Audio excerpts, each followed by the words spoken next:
Говорит Радио Свобода. В эфире программа «Лицом к событию». Ведет Михаил Соколов. Название одной из ключевых секций, проходившего 19 ноября в Москве гражданского форума «Образ будущего». Перспектива оказалась несколько мрачновата. Бюджет скудеет в сфере человеческого капитала, медицины, социальных программ. Власть не видит проблем достойной старости, а рядом, я скажу так, в передовых странах возникает новый мир современных коммуникаций, продления жизни, непрерывного образования.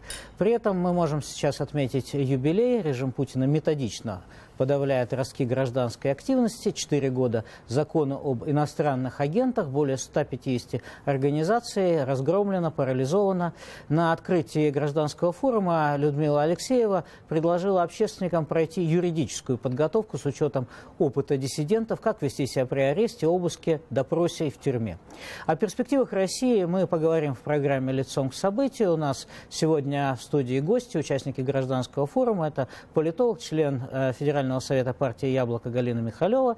Мы ждем агрария с Урала Василия Мельниченко. И у нас в студии бывший мэр Троицка, член градостроительного совета фонда Сколково Виктор Сиднев. Давайте начнем. Добрый вечер. Значит, с форума, наверное, что привлекло ваше внимание вот именно в разговоре о будущем? Галина. Да.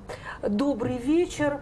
Мне показалась очень глубокая, очень интересная мысль о том, что у нас нет образа будущего, что у нас очень краткосрочное видение, что у нас нет идеальной картины, к чему мы должны идти, к чему должны идти элиты, к чему должно идти гражданское общество. Наоборот, мы идем вперед с лицом повернутым назад. У нас война памятников, мы все время вспоминаем прошлое, причем нарративы, вот эти исторические нарративы прошлого, они связаны только с героическими подвигами, причем подвигами военными. То есть государство, которое ведет войны с жестокими правителями и совершенно бесправным гражданским обществом. При этом речь шла о том, что вот эти образцы поведения советские, они снова начали повторяться. Мы стали такими квазисоветскими, когда у гражданина нет ни голоса, ни права, а государство давлеет над ним, как некий левиафан. Хотя есть какие-то, и об этом все время старались говорить, что есть какие-то ростки надежды, что чего-то мы там по мелочи добились там, добились сям, и что не надо терять оптимизма. Но в целом, конечно, настроения были очень пессимистические. Виктор, ваш взгляд. Я так понимаю, что на вашу любимую тему у вас была целая секция о муниципальных делах, мы еще об этом поговорим. А вот пошире как-то, как вы видите ситуацию? Пошире у меня такое странное немножко впечатление. Да, я с одной стороны согласен, что довольно много было пессимизма, с другой стороны, вы знаете, он был какой-то очень практический, да, или практичный форум. Как вот Людмила Михайловна задала с самого начала практичные советы, так все разговаривали, в общем, о вещах довольно практичных. Я имею в виду и Зубаревича, и Узана, и Паина, и Кудрина, и то, что мы обсуждали на секциях местного самоуправления, их было несколько, да. То есть, как бы вот такое ощущение, что, во всяком случае у меня, да, что вот эти перемены, они становятся неотвратимыми, да, они, неизвестно, будут ли они хорошими, плохими, да, но наступает такой момент истины, когда уже, в общем, важны действия, да, а не истерики, не разговоры, и от этого, вот на этом форуме, так мне показалось, была такая очень спокойная, хотя и не очень оптимистичная атмосфера. Я соглашусь. Вы знаете, чем этот форум отличался от предыдущих? Там не было каких-то споров, или, например, от гражданского конгресса. Не было идеологических споров, битв каких-то, а все как-то шли в одном русле. И, я просто напомню, помните прошлый форум, когда Никита Белых, да, выступил с одним из вступительных слов и вызвал очень резкое, такое отторжение форума. Да, потому что он как-то так критически высказался, что вы дурака валяете. Да, он высказался в адрес гражданского общества, а он был воспринят как представитель власти. Но начальник был, да. И он получил очень жесткий отпор. Да? Вот этого не было. Да, этого не было, но было некоторое противоречие. С одной стороны, вот такое ощущение надвигающегося апокалипсиса, как в нашей секции один сказал, вот стоит перед вами стол, но он внутри весь трухлявый, он держится только на лаке. Тронь его пальцем, и он развалится. Держится на Путине. Нам же объяснили, да. В общем, да. А с другой стороны, люди вырабатывали очень практические шаги, дорожную карту, вот, например, например, я была, кроме секции местного самоуправления, вела одну из секций в экспертной группе по законодательству избирательному. Очень внятное, очень конкретное предложение, пошаговое. Надо сделать то, надо сделать другое, надо сделать третье. Кстати, там были и представители Центральной избирательной комиссии, представители Минфина. То есть они как-то, правда, говорили, что мы тут не как чиновники, да, очень смешно было. А как гражданские лица. Но отнекивались. Да, но их было довольно много, и они принимали участие в дискуссиях. И в этом смысле разговор действительно, в этом смысле он, на мой взгляд, был достаточно конструктивным. Если чуть-чуть, вот одна фраза, чуть-чуть обобщать. Можно и больше. То есть все-таки гражданский форум сохраняется как площадка контактов представителей гражданского общества и элиты, и контрэлиты, я бы добавила. Потому что у некоторых наших людей там положение такое немножечко межумочное, как у организатора Кудрина, то есть непонятно он вообще кто. Ну, он сотрудник президента. Сотрудник президента, с одной стороны, а с другой стороны... Вице-президент, как это, экономического совета. С другой стороны, довольно критично к этому делу относится. Или там представители Центральной избирательной комиссии, которые, с одной стороны, выслушивают критику, а с другой стороны, им приходится соглашаться, что да, надо что-то менять, а с третьей стороны им приходится делать хорошую мину при плохой игре, потому что выборы-то нечестные, и все об этом говорят. Они говорят, да, мы выслушаем все жалобы, мы учтем ваши замечания. Ну, приходят же пока, и все-таки в этом плюс. Да, ну вот Василий Мельниченко, как оказалось, у нас по связи пока на телефоне. Василий Александрович, добрый вечер. Я хотел вас спросить, что вы-то почерпнули как человек практически, аграрий, фермер, из этих интеллигентных разговоров на форуме? Как вы увидели будущее? Какими глазами? Здравствуйте вам, да, я немножко к вам опаздываю, бегу, но тем не менее.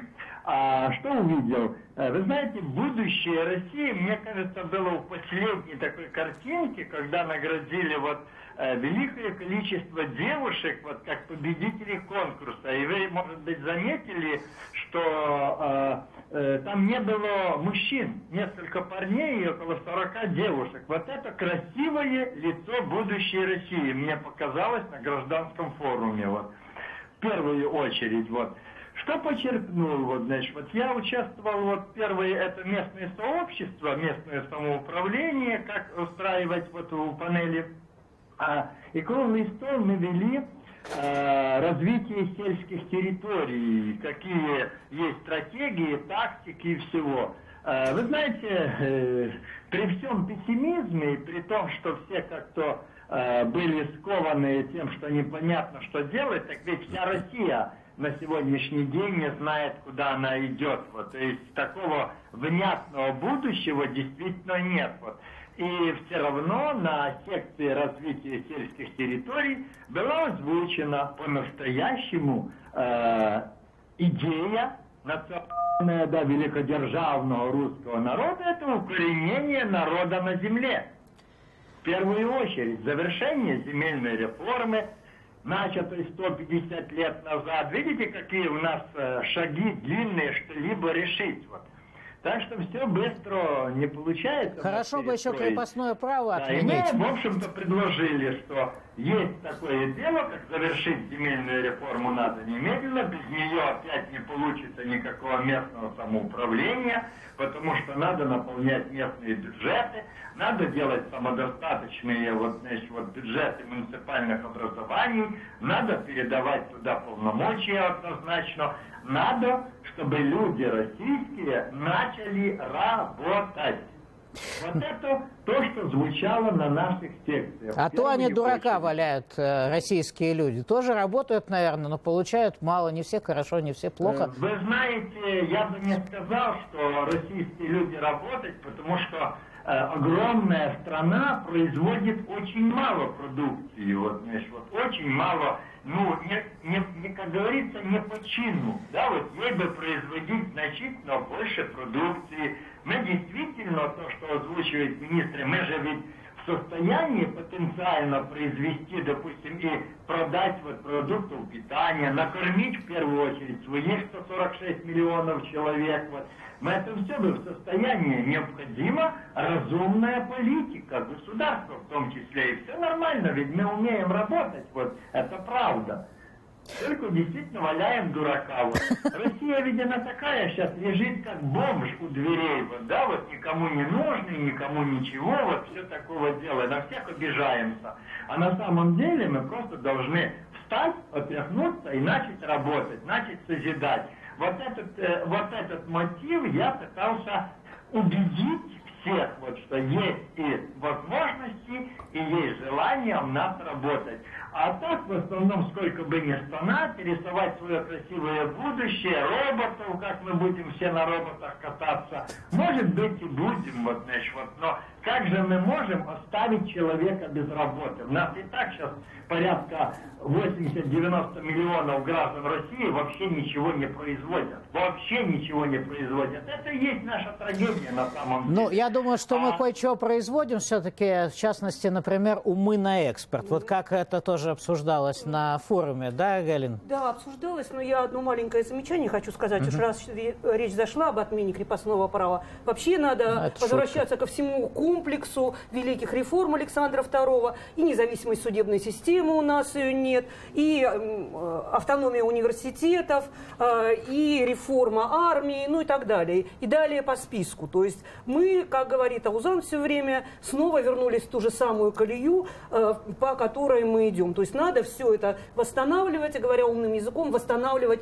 институты. Без институтов, без правил, по которым действуют все слои общества, у нас движение вперед не получится. Ну вот, а что касается... А какие институты? Хорошо. Ну какие институты? Независимый суд, реально действующий парламентаризм, институт местного самоуправления, защита прав человека. Так невыгодно же власти. Ну, значит, власть надо менять потихонечку. Или искать во власти тех, кому выгодно будет жить по этим, кстати, записанным в нашей Конституции еще никто не отменял, хотя чуть-чуть подрихтовали, да, по этим формальным демократическим правилам, по правилам правового государства. Вот это самое главное, но возвращаясь к вашему вопросу, а что интеллигенция? А вот самое крайнее, как всегда, у нас оказалась интеллигенция, потому что сейчас или это интеллигенция тихим голосом чего-то там протестует, собирается на митинги, которые пока еще не разгоняют, но никто на них внимания не обращает, либо принимает радикальное решение и просто уезжает за рубеж, опять же, потому что нет долгосрочного планирования. И сейчас мы вступили в фазу, вот давно мы ждали этого на самом деле, по траектории развития режима, когда начнут подавляться университеты и будет отменяться свободомыслие. Да, началось. Ну вот и началось. Там же ведь какие-то проверки идут, изучают, нет ли там подрывного элемента. Это первое. Второе. Студенты начали писать доносы.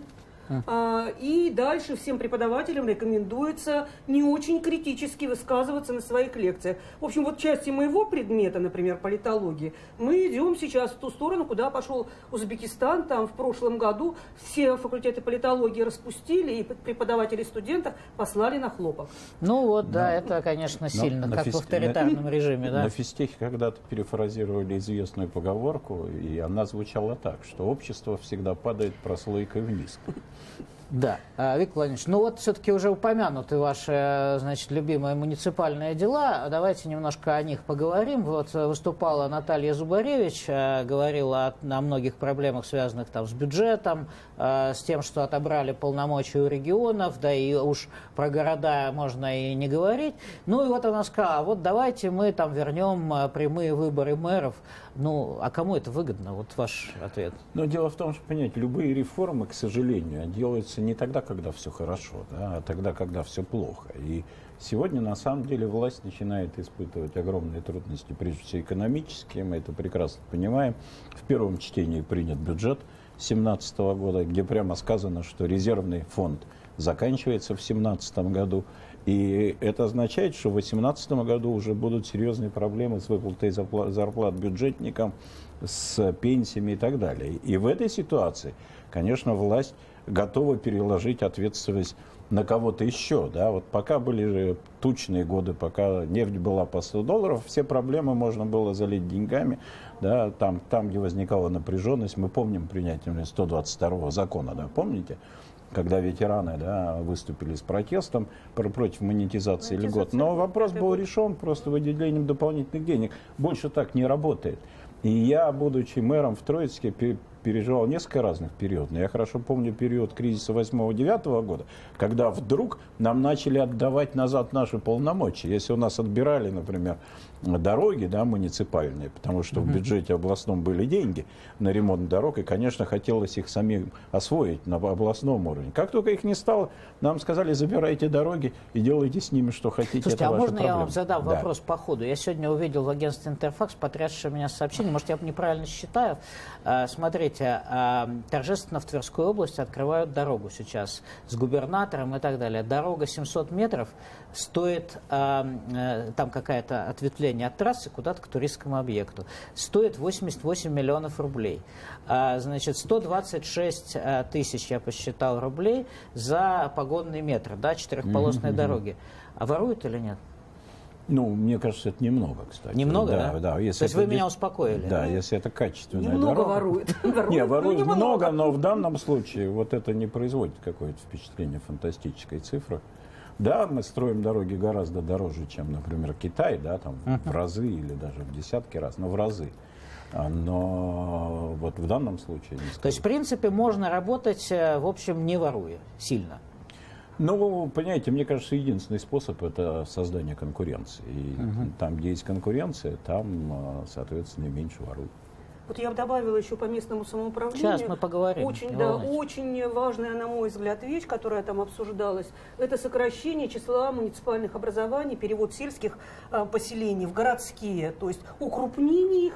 Зачем это делать? Землю забрать. Забрать землю с одной стороны, упростить жизнь для себя с точки зрения управленца. Но это означает, что опять у граждан отбирают последние права, и более того, это означает еще, что они теряют возможность для нормального существования, потому что им нужно ехать в больницу в центр, им нужно там по каким-то своим делам в центр, то есть просто эти малые населенные пункты, социальную они начинают инфраструктуру будут закрывать, естественно. Ну, конечно, конечно. Но на самом деле не такой однозначный вопрос, да, вот уж если говорить о дискуссиях по местному самоуправлению, то не всегда двухуровневая система местного самоуправления, которая, собственно, списана с немецкой, она, к сожалению, не всегда работает в России.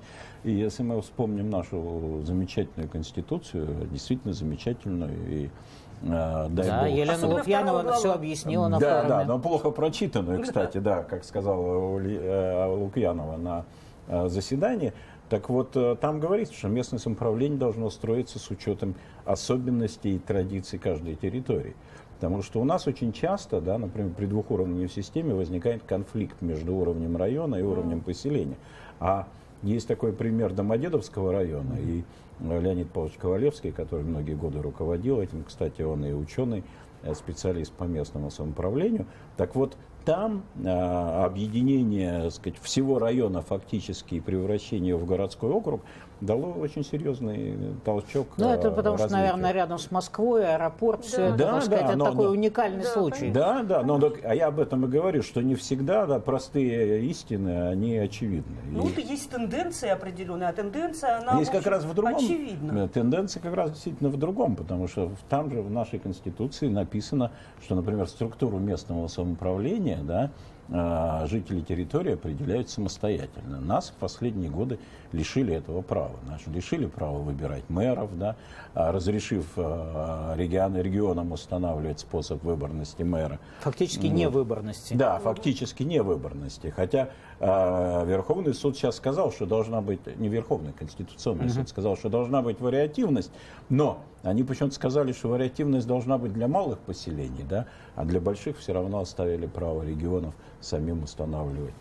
Вот мы с Андреем Нечаевым тоже на эту тему поговорили. Давайте мы дадим мнение экономиста, а потом продолжим.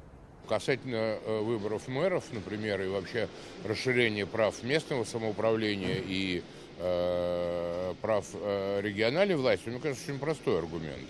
Ну, зачем тебе, дорогой наш царь, бог, начальник и господин, думать о там какой-то недостроенной бане в Урюпинске или о том, что в поселке городского типа Пупкино воруют не по чину?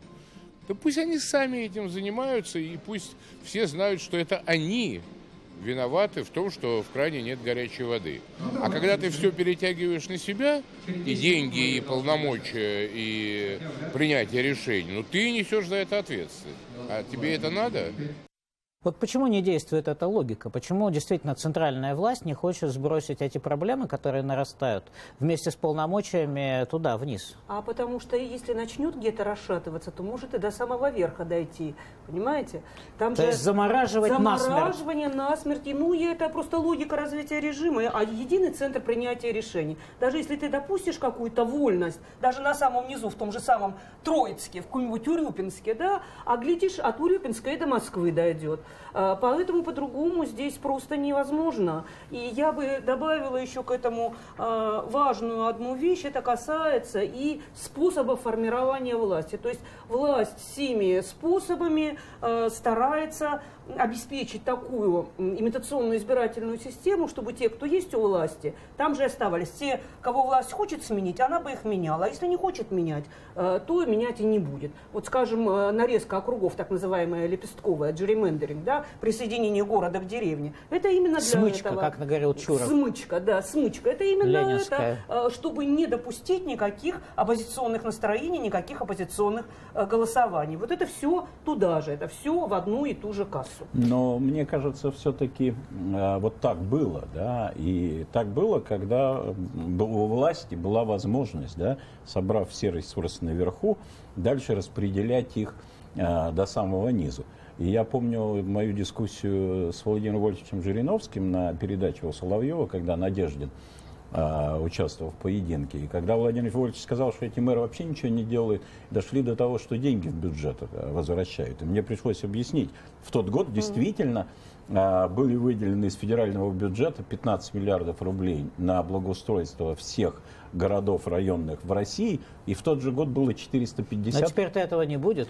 Да, но тогда же было 450 миллиардов на саммит АТЭС в городе Русский, да, выделено. На острове. На острове, да. Да, во Владивостоке. Вот. И мне пришлось объяснить Владимиру Вольфовичу, что было принято решение в феврале в Кремле, да, потом деньги пришли в мае, в июне в регионы, наконец они в сентябре пришли в муниципалитет, мы запустили процедуры, и в ноябре мы готовы были начать класть асфальт в городе Троицке, и пошел снег.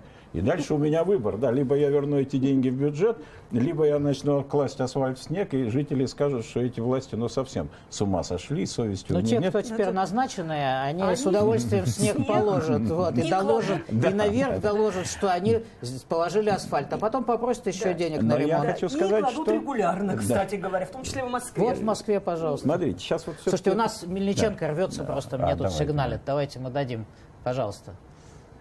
Можно, да? Конечно, да. Ага. Я вот все слышу, что власть у нас забрала, власть нам не дает, вот, значит, местное самоуправление.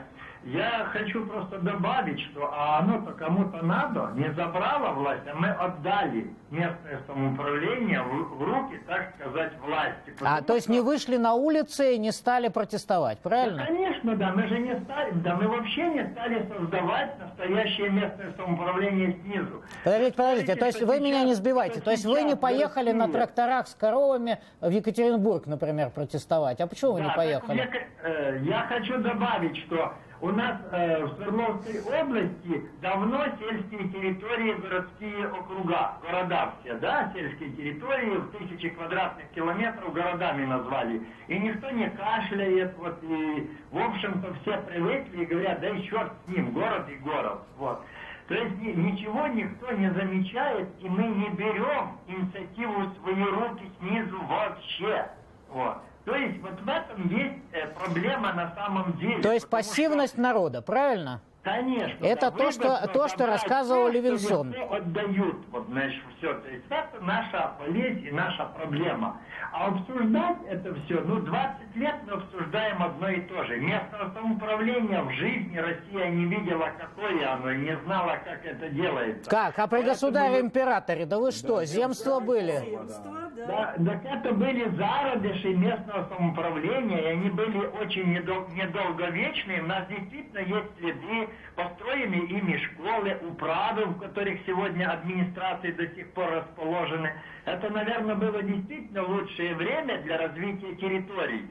Но мы его забываем уже и, в общем-то, давно не помним. Надо становиться, надо по-новому определить себя для чего. Надо осваивать русское пространство. Вот, надо его заселять и осваивать. Не убегать. В деревнях селах и в малых городах очень плохо жить. Народ убегает оттуда. Просто уезжают. Вот удивительно, удивительно говорят, что жить плохо, что жить все хуже и хуже, что цены растут, а с другой стороны население как бы оно и не протестует. Вот такой замечательный социолог, как Левинсон, выступал, говорит, скомпрометированы коммунизм, и социалистическая идея, и западная демократия, и что такое, и реформы здравоохранения плохая, народ считает, платное все, и образование тоже плохое, все платное, и военное ужасное, Сердюков развалил армию, и милицию тоже все плохо, да, привлекательность какого-то советского идеала и еще какого-то идиллического настоящего капитализма. А так все хорошо, значит, Крым взяли, Путин победитель, переизбрать хочет там чуть ли не 50%, и вообще непонятно вот действительно, что происходит. Мы и поднялись с колен, и теперь мы снова великая держава, и нас все боятся. Это называется низкий уровень социального капитала и атомизация общества, о чем нам социологи все время говорят. При этом вот это депрессивное состояние общества и неготовность верить кому-то другому, уже не говоря о том, что действовать с кем-то вместе, она очень глубоко у нас заложена. Это следствие, на самом деле... Так это искусственно, вот на ваш взгляд, политолога? Это Путин, Кремль, там, нет, пропаганда? Нет, это пропаганда, Путин добавляет. Но на самом деле базис этого – это наши 70 лет советской власти и страх наш, который лежит где-то на подсознательном уровне, который передается из поколения в поколение. И дестимулирование любого самостоятельного действия, это с одной стороны. Ну а с другой стороны, конечно, это репрессии в отношении любого гражданина, кто как гвоздь шляпкой своей высунулся и по нему молотком стучат. Вот дело Дадина, история с торфянкой, то есть такие точечные репрессии, говоря политическим языком, чтобы все боялись, чтобы элиты боялись, Улюкаева посадим, Белых посадим, чтобы активисты гражданские так и губернаторов боялись, посадим каких-нибудь. И губернаторов посадим. Выборочно. Чтобы, да, выборочно. Бизнесменов каких-то посадим. То есть каждый на крючке, каждый боится. Преподавателей из вузов выгоним, гражданских активистов напугаем, пересажаем, кого-то вытолкнем за границу, чтобы каждый боялся. Лучше уж я здесь посижу, чем я выйду на улицу, и меня за 3 пикета, как Дадина, посадят и загребут. Да еще и пытать будут. И будут пытать, конечно. А у меня все-таки семья, она мне дороже. И, кстати, социологи говорят, что вот эта готовность, несмотря на чрезвычайное ухудшение экономического положения, процентов на 20, ну, в зависимости тоже от региона, люди не готовы, даже если они приблизиться к грани голода, выходить на улицы из-за этого. То есть социологи говорят, что там дна нет, и люди готовы терпеть еще очень-очень долго, за исключением очень узкого слоя, который сосредоточен в основном, конечно, в крупных городах. Это Москва, Питер, города-миллионники. А вы что скажете о протестных настроениях? Не знаю, не готов сейчас говорить о протестных настроениях. Как раз хотел сказать не о политических аспектах, о которых мы сейчас говорим, да, а... Вы уклонист. Вы явный уклонист. Давайте мы спросим, тогда социологу дадим слово. У нас записан Левинсон и Нечаев. У них такой заочный спор. Пожалуйста. Крым взяли, но люди понимают, что они живут хуже. Да? В Сирии воюем, но опять живут хуже. Сколько это может терпения и понимания, и желания там каких-то санкций терпеть, опять же, продолжаться? Ну, я не из тех, кто полагает, что вот когда совсем станет там голодно и холодно, вот тогда люди перестанут доверять там президенту или быть лояльными к власти. Опыт бедных стран говорит, что зачастую бедность и несчастье, наоборот, людей делают более, так сказать, склонными ожидать чего-то от дающей там сверху руки и так далее. Так что вот этой закономерности, о которой там часто говорили там марксисты-ленинцы, что вот как только, значит, народ оголодает, тут он возьмется за вилы, я бы на нее не рассчитывал ни с их, ни с своей стороны. Пока надо отдать должное нашей там кремлевской пропаганде. Старая шутка: телевизор выигрывает у холодильника. Но мне кажется, что это не может продолжаться бесконечно, поскольку наша проблема в том, что у власти нет политической воли к реформам. И боюсь, что единственное средство такого реального эффективного давления при всем уважении к гражданскому обществу, представители которого собрались сегодня на этот форум.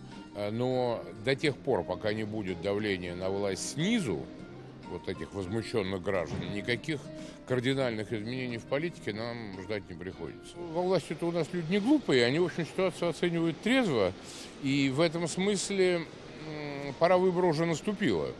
И даже отдельные признаки того, каким будет этот выбор с большой вероятностью, мы видим. Например, дело Алексея Валентиновича Улюкаева и ряд других похожих мероприятий.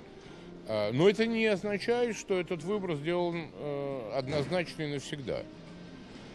Мне кажется, что все-таки инстинкт самосохранения – это главный инстинкт российской власти. И если удастся их убедить давлением снизу, советами сбоку и так далее, что на самом деле либерализация экономики, определенная либерализация политической системы будет больше способствовать сохранению этой власти, они с удовольствием пойдут и на этот вариант тоже. Хорошо. Уговорить можно? В кризис. Сказать, ребята, давайте чуть-чуть ослабим. Нет, власть уговорить? Да. Так нет, мне кажется, не надо уговаривать власть. Мне кажется, власть, во-первых, понимает и, может быть, даже лучше понимает, чем, так скажем, простой народ. Потому что простой народ пока не понимает, что резервный фонд кончился и начнутся серьезные проблемы с выплатами зарплат и пенсий через год. Власть уже это очень хорошо понимает. И это то, о чем говорит Алексей Леонидович постоянно. Его довольно часто, Кудрин, Я его довольно часто слышу, что у нас осталось очень мало времени для выбора. Либо мы начинаем реформы, либо мы скатываемся, условно, к военному коммунизму. И это давление, давайте так скажем, упавшей нефти сегодня, сегодня поднялась. Я имею в виду, она поднялась вообще, на 2%, а упала на 100%, то есть на половину, на 50%. Так это давление экономическое, оно гораздо больше давит на власть в сторону реформы, чем действительно потенциал каких-то народных протестов, о чем я абсолютно согласен с Алексеем Георгиевичем. Да, вы что скажете? Я тоже согласна с нашими социологами. Я бы хотела обратить внимание на другой аспект. Как общество реагирует на все эти безобразия власти, которые оно, может быть, не во всем осознает и не полностью осознает, насколько вся эта система, она порочная, и насколько она прогнила. Это реакция на выборах, это явка на выборах. Явка на последних выборах. Посмотрите, там, где у нас модернизационные регионы с протестным потенциалом, с высокообразованным населением, они не ходят на выборы, они остаются на диване. А кто ходит? Электоральные султанаты, как говорит Орешкин, республики Кавказские и регионы с очень жесткими политическими режимами. И там люди готовы ходить на эти выборы и голосовать за эту власть, которой они страшно при этом недовольны. Это примерно как в советское время было, ведь 99,9%, и все ходят, и все голосуют, хотя все недовольны. То есть люди просто не верят, что они могут что-то изменить. Давайте мы людям дадим слово. Мы провели сегодня опрос, и, кстати, воспроизвели стандартный опрос Левада-центра. Идет ли Россия в правильном направлении? У нас даже, кажется, картинка есть. В правильном направлении, или она идет куда-то не туда, в тупик. Сейчас эти цифры, они вполне благоприятны для власти. Там 55, 55% сейчас считают, что идет в верном направлении, а 30% в неверном. И там еще сомневающиеся посередине. Видите, на графике тоже это хорошо заметно. Давайте мы теперь посмотрим практический эксперимент на московских улицах. Россия идет в правильном направлении или в тупик? Россия уже потеряна давно. Вернуть СССР, это было бы правильно. Правильно. Жизнь становится лучше, потому что экономическая ситуация улучшается. Нет, никакого тупика. Пусть еще 17-й год будет тяжелый для России, для всех нас. Мы должны потерпеть, так как нам нужно сейчас укреплять, усовершенствовать, модернизировать нашу оборонку, для того, чтобы не было такого, как на Украине. Я думаю, ответ может быть только один. Россия никуда не идет. Мы не развиваемся. Движения нет. Я считаю, что в правильном. И я считаю, что если говорить про общество в целом, то надо четко понимать, что есть Москва, а есть Россия. А Россия, я думаю, в большинстве своем убеждена, что идет в верном направлении. И так хорошо, как они живут сейчас, они не жили никогда. Нет, я считаю, что в правильном направлении. Ну, цены поднимаются, но тем не менее, как бы наши политики, по крайней мере, правильно говорят о том, что мы должны поддерживать своих политиков в том направлении, что мы должны стремиться к миру. Вот. А по поднятию цен, ну, это уже, наверное, немножко надо потерпеть просто. Вот и все. Да развивается. После того, что было в 90-х годах, она сейчас с приходом власти Путина, она все-таки, мы лучше стали как-то. И внешняя политика, и внутренняя политика нормальная. Ну, во-первых, в нашем мире такая политика изоляционизма, она, на мой взгляд, тупиковая совершенно. Мы должны быть вместе со всем цивилизованным миром, с Европой, с Соединенными Штатами Америки, с теми странами Азии, и которые идут не тупиковым путем неразвития, а идут путем развития. То есть мир должен быть вместе. А то, что сейчас происходит, ну, об экономике, я думаю, говорить не приходится, потому что это уже не скрывает даже наше правительство, что Россия находится в страшной экономической ситуации, но еще и политическая ситуация. А самое страшное, на мой взгляд, то, что делают средства массовой информации. Они вызывают ненависть. Ну что ж, у нас соотношение сил, по-моему, вот как раз в этом опросе примерно соответствует тому, что в вопросах Левады. Мы дадим Василию Мельниченко сейчас сказать. Василий Александрович, у меня вопрос к вам как к аграрию. Я молодежным жаргоном воспользуюсь. Скажите, а вот какую траву курят эти люди, которые вот говорят, что все хорошо, и экономическое положение улучшается? Ну, вы же видите, что все же как бы такие оптимисты говорят, что все еще поменяется, все будет лучше, и не верят, что так может быть долго, как сейчас, что рано или поздно либо власть думается, либо что-то там народу думается. Я в этом отношении большой пессимист и хочу сказать, что это будет продолжаться долго, и курить еще будут нискантус тоже долго, вот, значит, вот, да, у нас вот. По одной причине, что если вы вернетесь в историю русского народа, то вольные русские хлебопашцы столетиями согласились быть рабами крепостными. И ничего, некоторые даже жалеют сейчас высокопоставленные, что у нас нет крепостного права. А сколько в Сибирь-то убежало, и наоборот в Польшу? Так что мы не будем так безнадежно смотреть. Да, конечно, конечно. Хорошо, Галин, ваш... Поэтому этого может быть. Если копнетесь дальше, то когда-то опять русские племена пригласили себе северных варягов тоже с собой управлять. Черт его знает, может это на роду написано, вот там никогда не жить, нормально, вступательно, созидательно развиваться, а все время какими-то скачками, и главное нам долго обсуждать. Вот. Я бы предпочитал, чтобы мы работали, созидатели, трудились, вот, знаешь, и действительно научились, как настоящие хозяева, отвечать за себя и за свою власть в первую очередь, за того, кого мы избрали. Ну что ж, никто же не против. Кстати говоря, я у Левинсона увидел все-таки позитив. Вот в докладе у него есть два очень хороших пункта, что все-таки за что могут люди ухватиться. Да? Вы им, может быть, не демократию должны в яблоке предлагать, а быстрый экономический рост, раз, и идею, что хорошая жизнь может быть результатом честной, хорошей работы.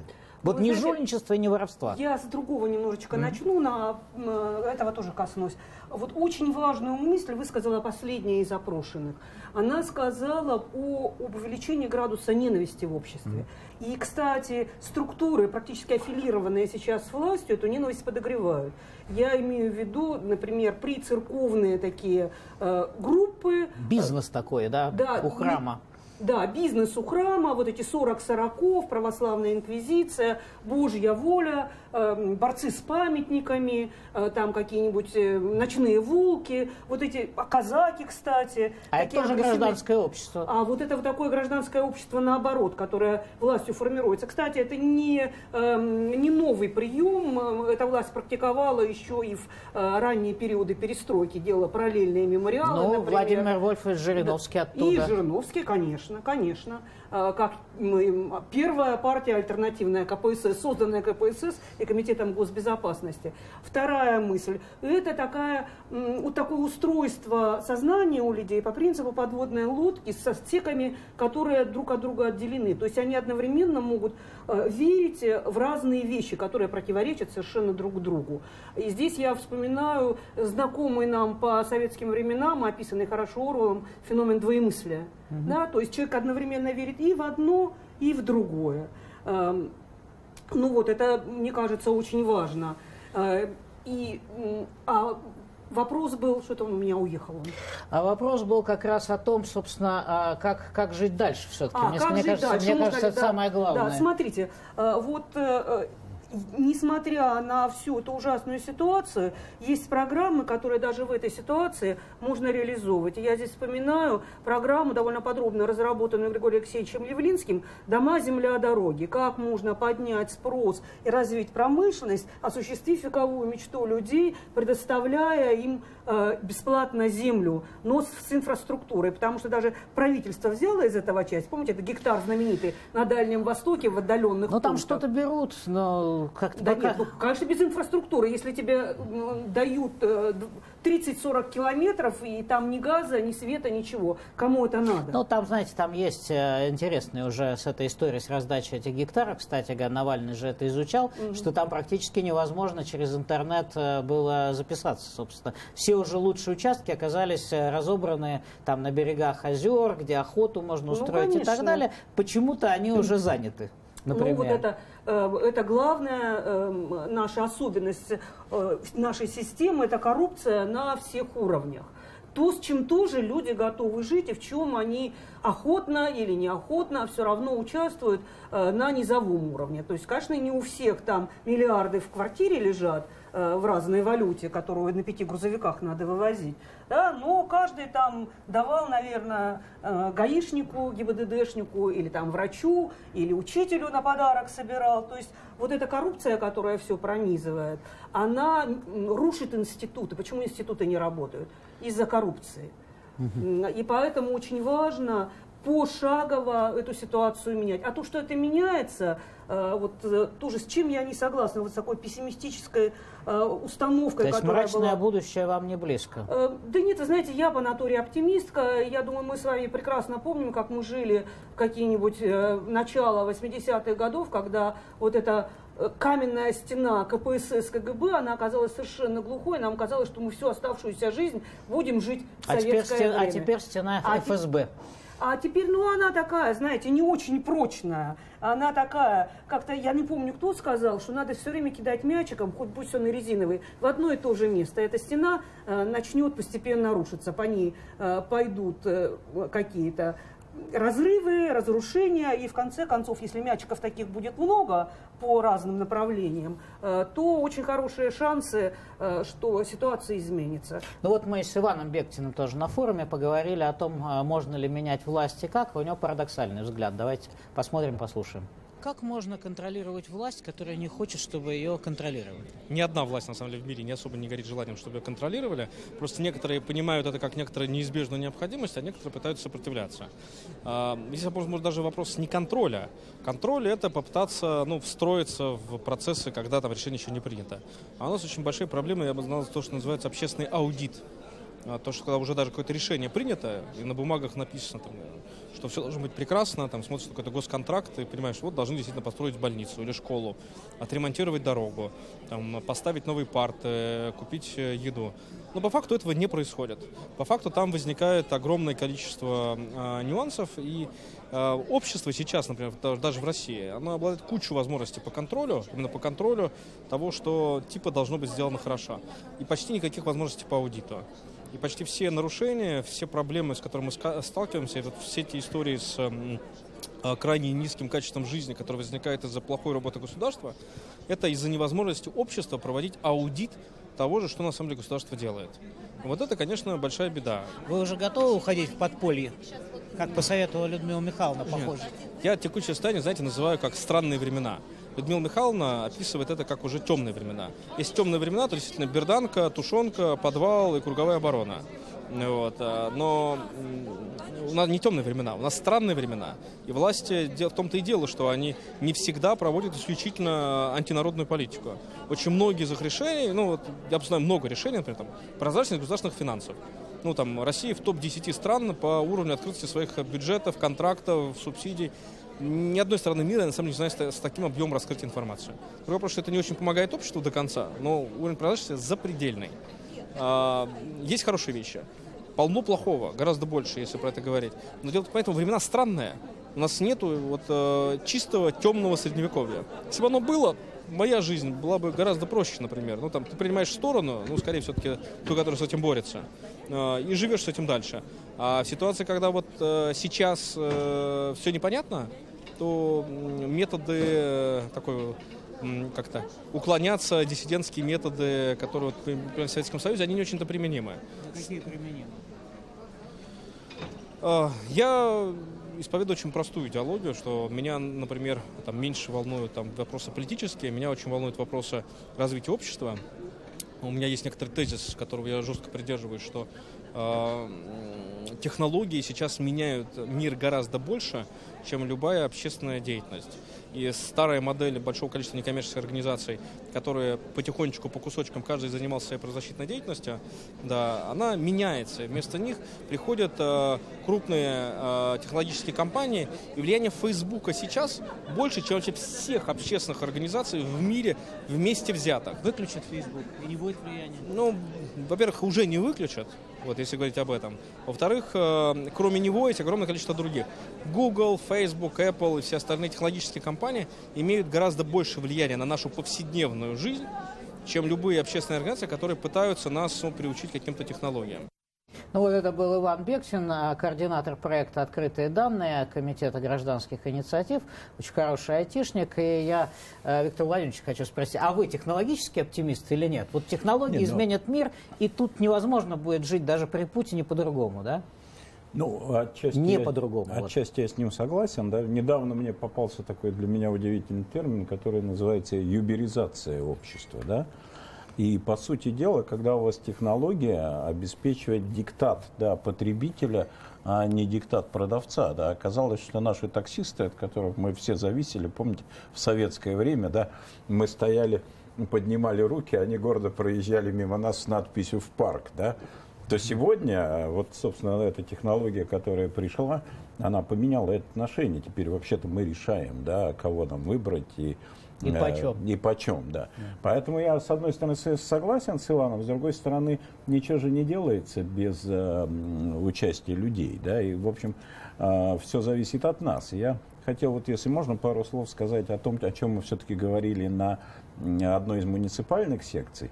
Ведь мы говорили о том, что действительно шанс вот, некого возрождения местного самоуправления, подъема его авторитета, он как раз связан с плохими экономическими временами. Потому что сейчас, когда денег не стало, а скоро совсем не станет, да, есть опасность возврата к ситуации 90-х годов. Помните, да, Ельцинский парад суверенитетов?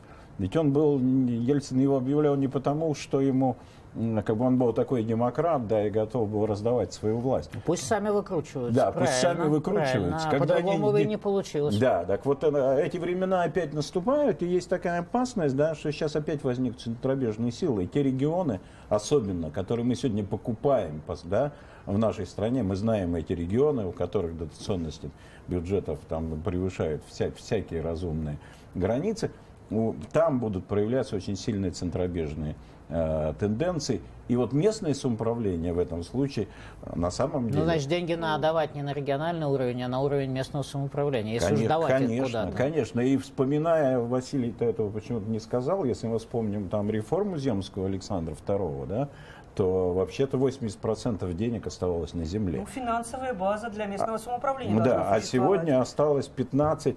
И, кстати, в начале перестройки, я недавно говорил с Москалевым Николаем Петровичем, это глава Подольского района, многие-многие годы, и он вспоминал, что в начале 90-х 17% налогов уходило с территории, а 83% оставалось на территории. Ну вот видите, то есть, значит, можно жить по-человечески? Ну, При 83% налогов на территории, я думаю, что даже Василий Мельниченко смог бы в Галкинском устроить хорошую жизнь. Да. Я хотела сказать о технологиях. Технологии не панацея, их одних мало. При современных технологиях живут и Соединенные Штаты, и Китай, и Скандинавия. И это совершенно разная жизнь для людей. Без образцов поведения, распространенных во всем обществе, без конституционного консенсуса, без общего представления о ценностях, мы вперед двинуться не сможем. Поэтому очень важна была тема, возвращаясь уже к теме самого форума, это образ будущего. Вот задача гражданского общества и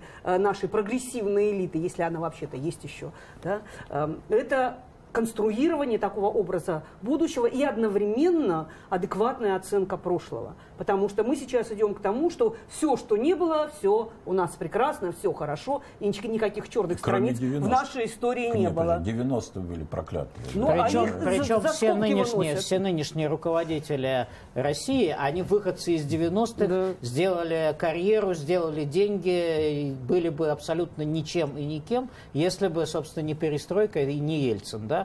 Ну, просто посмотрите, любая карьера. Да, я говорю перестройка. То есть любая карьера связана исключительно, так сказать, с этими 90-ми годами, которые они проклинают почем зря. Знаете, я хочу очень коротко еще одну тему, вот об образе будущего. Мне очень понравилось там выступление госпожи Федермессер, которая занимается благотворительностью и проблемами, так сказать, вот достойной жизни в пожилом возрасте. Потому что она вот сказала, что, ну, сравните нашу политику в отношении пожилых людей с политикой других стран. Там в Литве бесплатный кофе, там какие-то скидки, а в России вот нет этого всего. Вообще есть нежелание брать людей на работу старше 45 лет и все прочее. Вот как вы считаете, Галина, ну действительно, эти люди, собственно, пожилые, они ходят на выборы, голосуют за эту власть, почему-то, да, которые о них не заботятся. Почему? Вы знаете, это тоже те же самые образцы поведения. То, что в нас глубоко заложено, и здесь, я считаю, совершенно прав был и Дендуре, и Яузан, которые говорили, что это должно закладываться там, где люди массово участвуют. Это школа, это армия и это тюрьма. Там должны быть обязательно элементы гуманизма. А у нас все эти структуры, они абсолютно антигуманные. Они заточены на то, чтобы подавлять человека, а не развивать его и поддерживать. Даже когда там существуют какие-то хорошие лозунги и хорошие установки. Вот это должно меняться. И человек должен стоять во главе угла. Я говорю банальные вещи, но эти банальности... практика-то другая. Вот банальности, они у нас совершенно не реализуются. Если мы посмотрим, у нас нынешняя тюрьма мало чем отличается от ГУЛАГа, а школа мало чем отличается от тюрьмы. Да, это опыт, который проходят многие. Василий Александрович, ваш комментарий, так сказать. Ну что, все-таки что-нибудь скажите нам позитивное про будущее. Про будущее села, например. Эх, потерялся Мельниченко. Ну что, вам придется, вам придется отвечать. Ну, я просто повторю ту же мысль, которую я уже, по-моему, пару раз в течение нашего эфира говорил о том, что, к сожалению, к счастью, как хотите, да, реформы начинаются не в хорошие времена, а в плохие. Они всегда вынуждены. И вот тот маятник, который качнулся сейчас, да, очень далеко, ну, не знаю, как сказать, вправо, да, если хотите, то вот сейчас, и у меня такое ощущение создалось во время этого форума, что он все-таки уже близко к этой крайней точке, и начнется движение назад. Проблема в том, что есть крымская ловушка, понимаете? Невозможно изменить экономику, не изменив внешнюю политику. Вот в чем ужас. Ну, давайте, вот я последний раз здесь был перед выборами, да, как представитель партии Роста, и мы в партии Роста говорим, что, к сожалению, нельзя затолкнуть пасту обратно в тюбик, да, и мы сегодня должны с этим жить, и даже с этим мы должны принимать. Мы с этим не согласны в Яблоке. А у нас принципиальная позиция, принципиальная разница с Яблоком. Да. Об этом мы поговорим уже отдельно. Я благодарю Галину Михалеву, Виктора Сиднева и Василия Мельниченко в программе «Радио Свобода».